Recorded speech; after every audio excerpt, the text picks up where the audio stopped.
سب سے پہلے اہم خبروں پر ایک نظر۔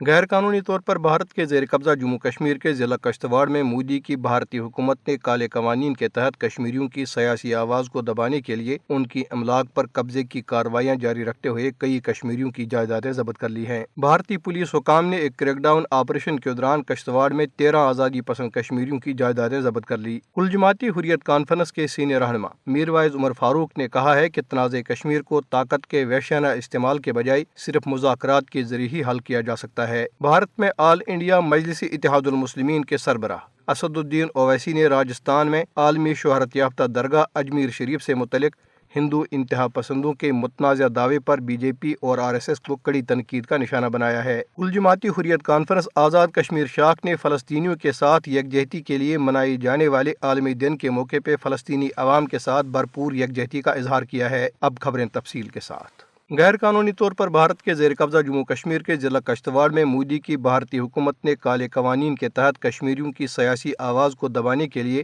ان کی املاک پر قبضے کی کارروائیاں جاری رکھتے ہوئے کئی کشمیریوں کی جائیدادیں ضبط کر لی ہیں۔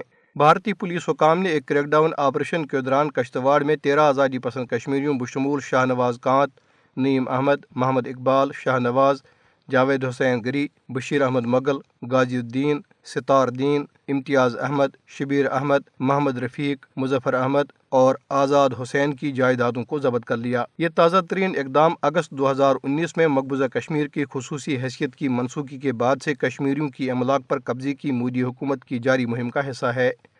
ناقدین کے مطابق مختلف ہیلے بہانوں سے کشمیریوں کی املاک اور جائیدادوں پر قبضے کا مقصد مقبوضہ علاقے میں آبادی کے تناسب کو تبدیل کرنا ہے۔ ایک منظم طریقے سے کشمیریوں کو ان کی زمینوں اور گھروں سے بے دخل اور غیر کشمیری ہندوؤں کو مقبوضہ علاقے میں آباد کیا جا رہا ہے۔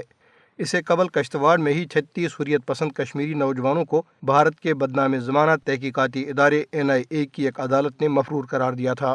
ان میں کئی کی جائیدادیں ضبط کر دی گئی ہیں۔ ادھر بھارتی پولیس نے محاصرے اور تلاشی کی کارروائی کے دوران ضلع ادھمپور کے علاقے پونارا سونی میں کالے قانون پبلک سیفٹی ایکٹ کے تحت ایک کشمیری نوجوان کو گرفتار کر لیا۔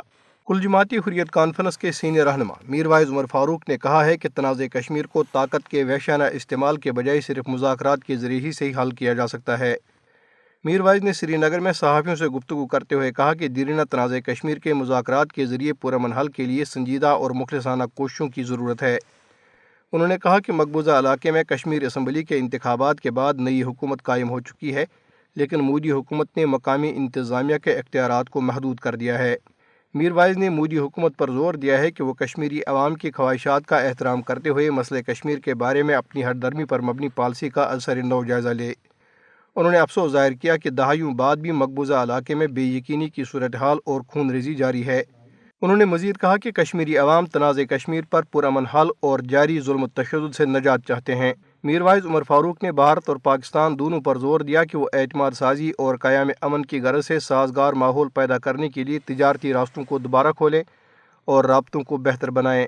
انہوں نے کہا کہ اعتماد سازی کے اقدامات سے بہت سے کشمیری خاندانوں کو سہولت فراہم ہوئی تھی اور اس عمل کو بحال کیا جانا چاہیے۔ میروائز نے واضح کیا کہ کشمیری قیادت بات چیت کے لیے تیار ہے۔ انہوں نے کہا کہ پاکستانی قیادت بھی تنازع کشمیر کا مذاکرات کے ذریعے پرامن حل چاہتی ہے۔ سینئر حریت رہنما نے وقف ترامیم بل کی اہمیت کو اجاگر کرتے ہوئے خبردار کیا کہ ان ترامیم سے وقف املاک کی خود مختاری اور بنیادی مقصد کو نقصان پہنچ سکتا ہے۔ انہوں نے کہا کہ صورتحال کی سنگینی اور مسلم کمیونٹی پر اس کے ممکنہ اثرات کے پیش نظر ہم فوری طور پر حکومت سے ان خدشات کو دور کرنے کی درخواست کرتے ہیں۔ انہوں نے کہا کہ جموں کشمیر ایک مسلم اکثریتی خطہ ہونے کی وجہ سے کشمیریوں کے خدشات دور کیے جانے چاہیے۔ کل جماعتی حریت کانفرنس آزاد کشمیر شاخ نے فلسطینیوں کے ساتھ یکجہتی کے لیے منائے جانے والے عالمی دن کے موقع پہ فلسطینی عوام کے ساتھ بھرپور یکجہتی کا اظہار کیا ہے۔ کل جماعتی حریت کانفرنس آزاد کشمیر شاخ کے کنوینر غلام محمد صفی نے اسلام آباد میں جاری ایک بیان میں اقوام عالم، امت مسلمہ، انسانی حقوق کی بین الاقوامی تنظیموں اور مہذب اقوام سے اپیل کی ہے کہ وہ صہیونی فورسز کے ہاتھوں فلسطینیوں کی نسل کشی بند کرانے کے لیے اقدامات کریں۔ انہوں نے فلسطینیوں کے ساتھ بھرپور یکجہتی کا اظہار کرتے ہوئے کہا کہ اسرائیل نے تاریخ کی بدترین ریاستی دہشت گردی کرتے ہوئے ایک سال کے دوران 80,000 ٹن سے زائد بارود غزہ اور فلسطین پر برسا کر تقریباً پورے غزہ کو کھنڈرات میں تبدیل کر دیا ہے۔ انہوں نے کہا کہ اسرائیلی بمباری میں 44,000 سے زائد افراد شہید اور 1 لاکھ سے زائد زخمی ہو چکے ہیں، جبکہ ہزاروں اب بھی ملبے تلے دبے ہوئے ہیں۔ انہوں نے افسوس ظاہر کیا کہ شہداء میں 30,000 سے زائد بچے شامل ہیں۔ غلام محمد صفی نے کہا کہ اقوام متحدہ فلسطینیوں پر مظالم بند کرانے کے لیے مسلسل امریکہ اور اسرائیل کے سامنے بے بس ہے۔ انہوں نے کہا کہ انسانیت سے پیار کرنے والی اقوام کو یک زبان ہو کر فلسطین پر اسرائیلی مظالم بند کرانے کے لیے اپنی آواز بلند کرنی چاہیے۔ انہوں نے کہا کہ بدقسمتی سے مقبوضہ کشمیر اور فلسطین کے مظلوم عوام کی داد رسی کرنے کے بجائے اقوام متحدہ ان پر ظلم کے پہاڑ توڑنے والے بھارت اور اسرائیل کے حق میں بہتر ثابت ہوا ہے۔